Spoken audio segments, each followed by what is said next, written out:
Hi everyone, welcome to Virtual Talks Metaverse. Harry here from Virtua, and today we're joined by Azeemi. Hi.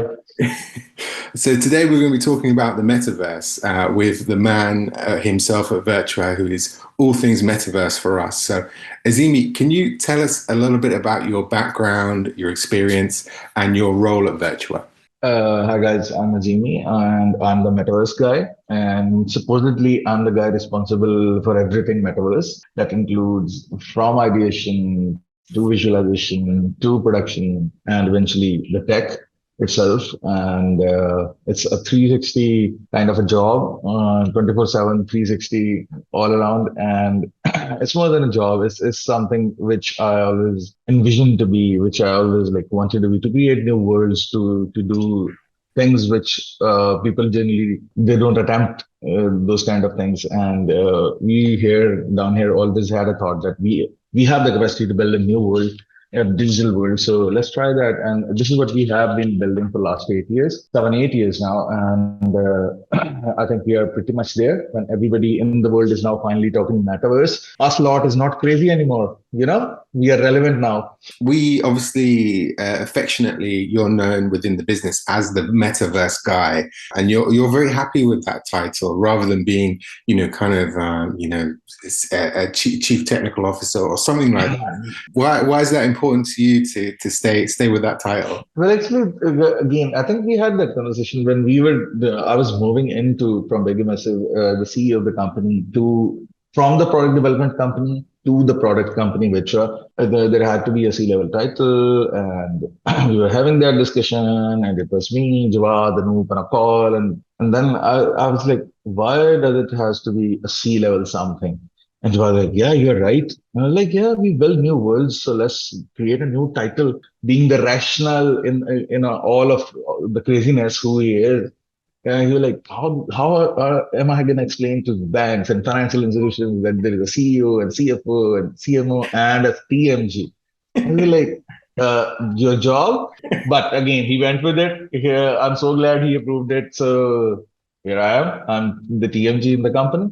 And again, the point here was that we are we are trying here to create new worlds. We have to be the people who think, who work, who actually behave out of the box. And this is also like putting a stamp onto the things which I am trying to do here. Is just the title or the tag eventually does not matter in the Virtua family, because all of us we work together. Just you are here for a while now, and there must be official something PR around you. But can you look back and tell me how many and what are the kind of things which you do day in day out? All of us are do whatever we are supposed to do to make sure that this works. But yeah, this title was just to like A, I liked it, and B, it was just to add into the point that we can do some interesting stuff here. This is what we are trying.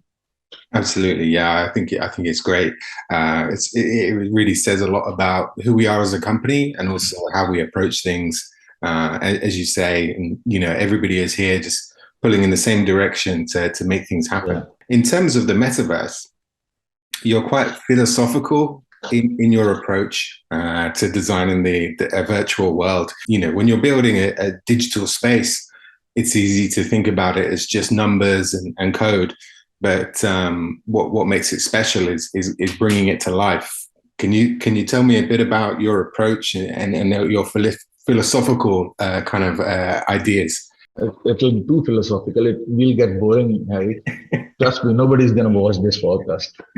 But the concept of the metaverse is not new. The term was coined in, I think, in Snow Crash a few years ago, and but the concept of multiple realities and multiple existences of intelligent beings, and very interestingly, it does not start with Marvel or DC. It started before Socrates and all. I think it was, I don't remember the name of the guy, but it was ancient Greek, some good 5,000 to 6,000 years before Socrates and those people. And they were talking about the presence of another beings who are intelligent, who have a life form, who can interact with the 3D space and world. and can change matter into different shapes and form and have the capacity to transform energy into one thing or another. All the things which you talk about today. So at least in terms of theories, people were talking about them a very long while ago. So the concept was already there. The way I think I approached it was I won't say different, but it was just giving it a name. The way I approached it when we started building up this product, from day one, I am building a product for digital immortality. And the simplest sales pitch or the product pitch which I had for it until date, I stay true to it, is that these devices, my device, this mobile, is smart enough to actually like help me in half of the things which I do day in, day out, daily, because of that small little AI which it has, because it recognizes my voice and my data and my behavior and a lot of the patterns, how I type. So it gives me suggestions for everything what I do. And this is just like a basic AI machine learning device. And the horizon is like now we know like where we are in terms of technology. So when we were thinking about it, I was like, if we can take your voice, if I can take my voice and my data and my behaviors and my whatever the analytical information I can get out of the person and map it onto a digital avatar, put it into a virtual world, and back it up with a small little AI and machine learning stuff. One fine day, I will die, but a personification of that person will live on into that virtual world. What I am pursuing as metaverse is digital immortality to keep you alive for 5,000 years till the computers are. That's a very, and now again, like it was very odd, like 5, 6, 7, 8 years ago when me and Jawan, we were talking about all of these crazy ideas. It was crazy to hear. Now it's not that much. Like everybody is going into that direction. We have seen a lot of seasons and movies and all that in the middle of last few years. So we know that, yeah, this might be something to pursue. Again, I believe that this form which I am in right now is not my first form is not going to be my last form. And I am not going into anything metaphysical or spiritual or no, nothing like that. It's purely physical.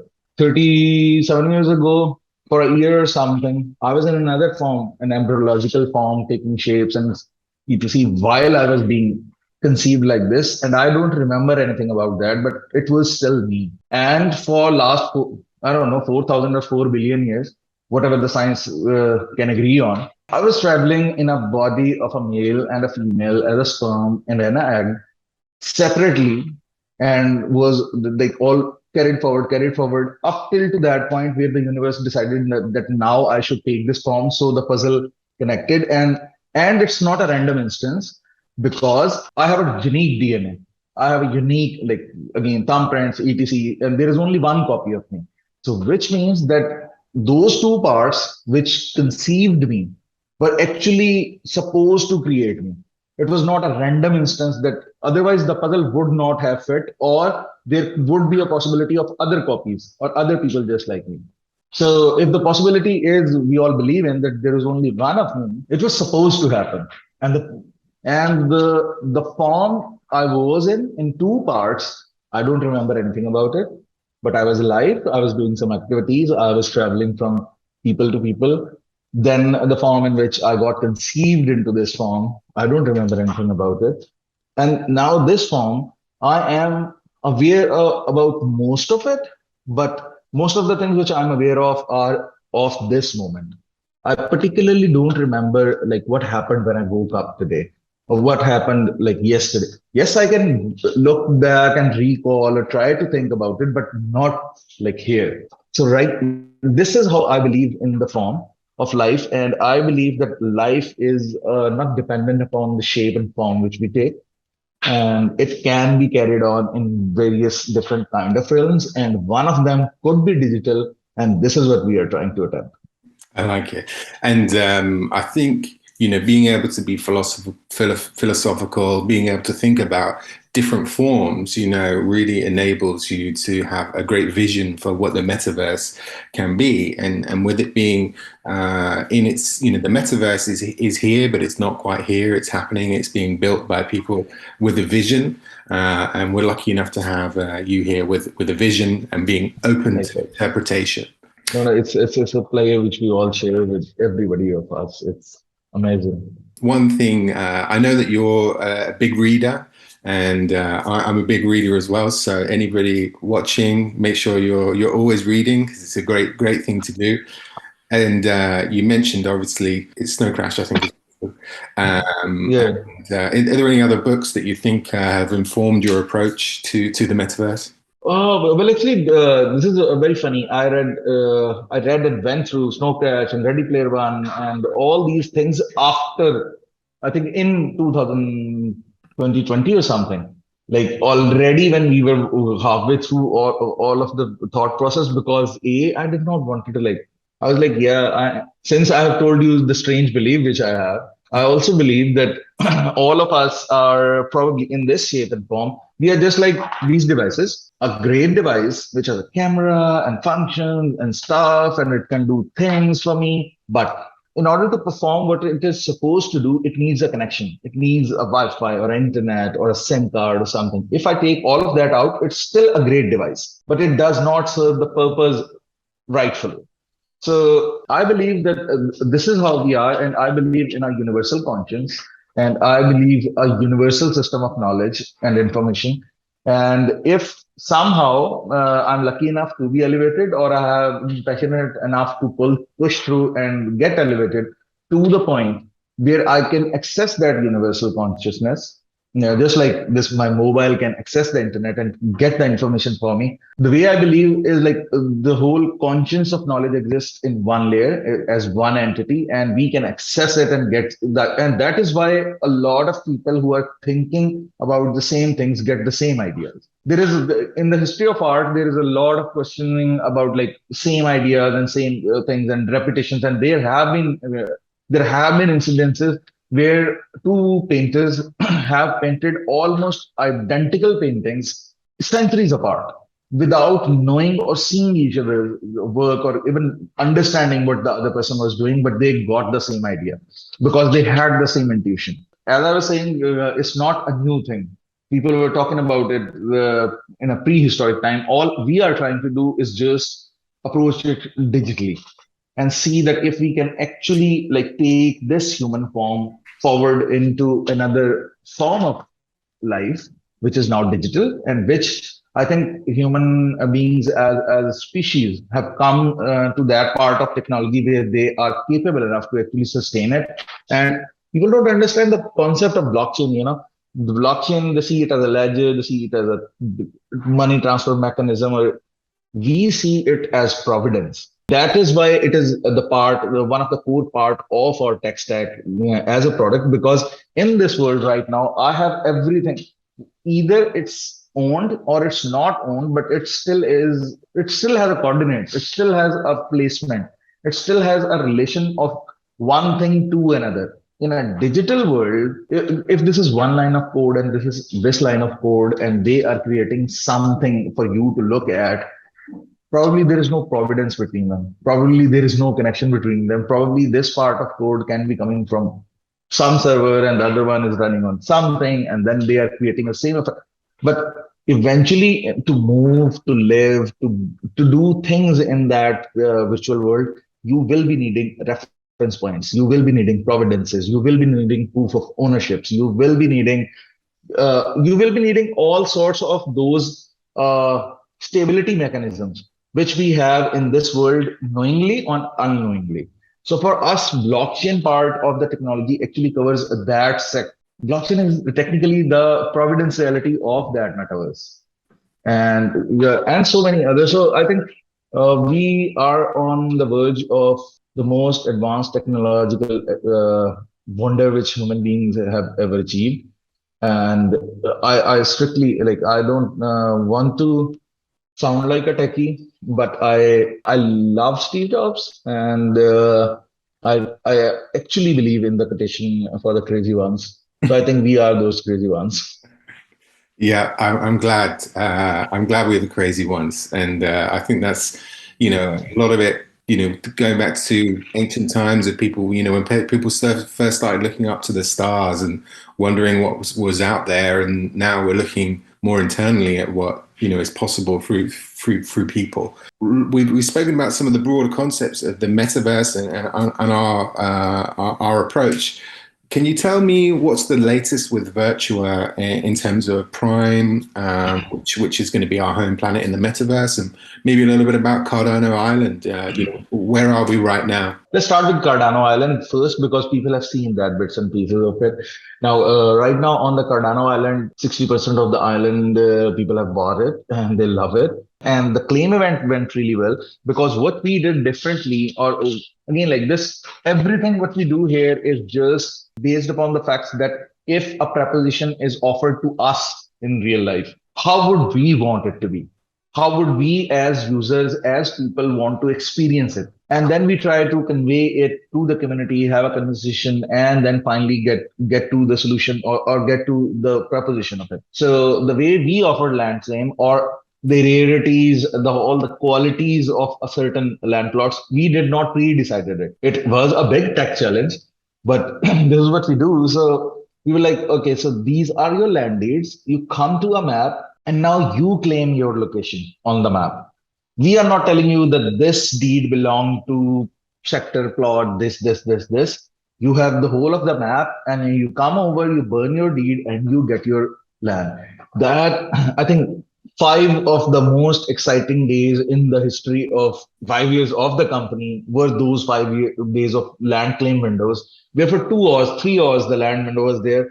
And people went crazy. Like they loved it. They loved picking up their placements. They loved picking up their locations. They just loved creating. One very interesting micro community which we have is 195 Squadron of the Cardano Island, and those are the people who own the jets and stuff. So what they did around the island map, there is a road which goes to your airport and spaceship hangars. They have marked all the plots which are like literally around that road at the face of it. So they will be the people who will be like literally next to the airport. It just build up that excitement and that engagements for the user, which is meaningful as well. What we don't believe in as a company is just to do something for the sake of a buzz or a news. We want to add utility. We want to see actual utilization of not only the elements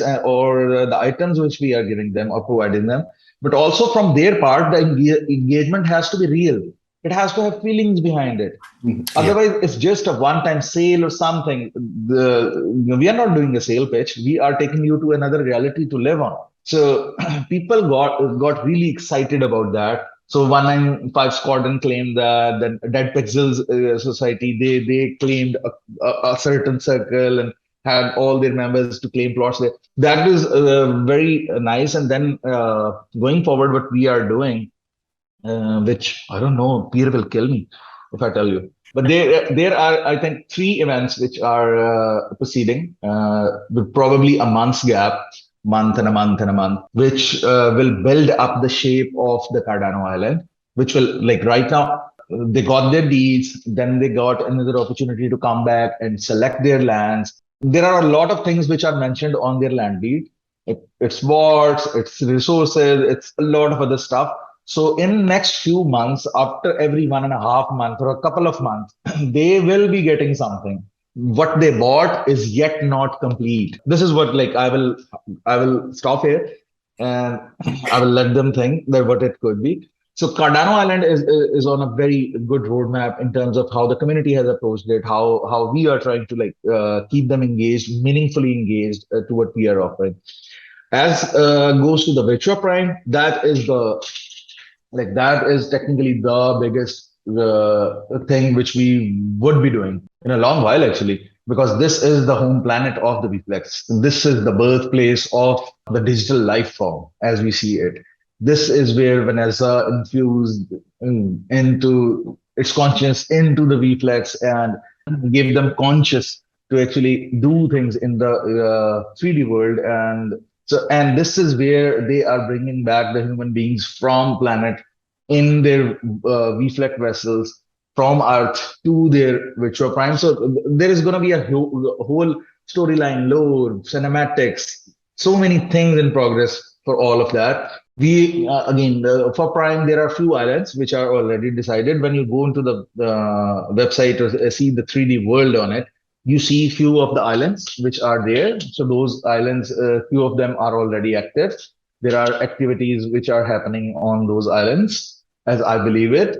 But as for this reality, soon you will start seeing those activities. And then there are other activities happening on that planet which you can't see because they are under the cloud covers and thunderstorms and all that. But reflex are there. They are doing stuff there. Slowly and gradually, as human beings will start understanding what a digital life is, we will start showing them that what is Virtua Prime and how life is there already exists and how we can sustain there. That actually leads quite nicely into my last question.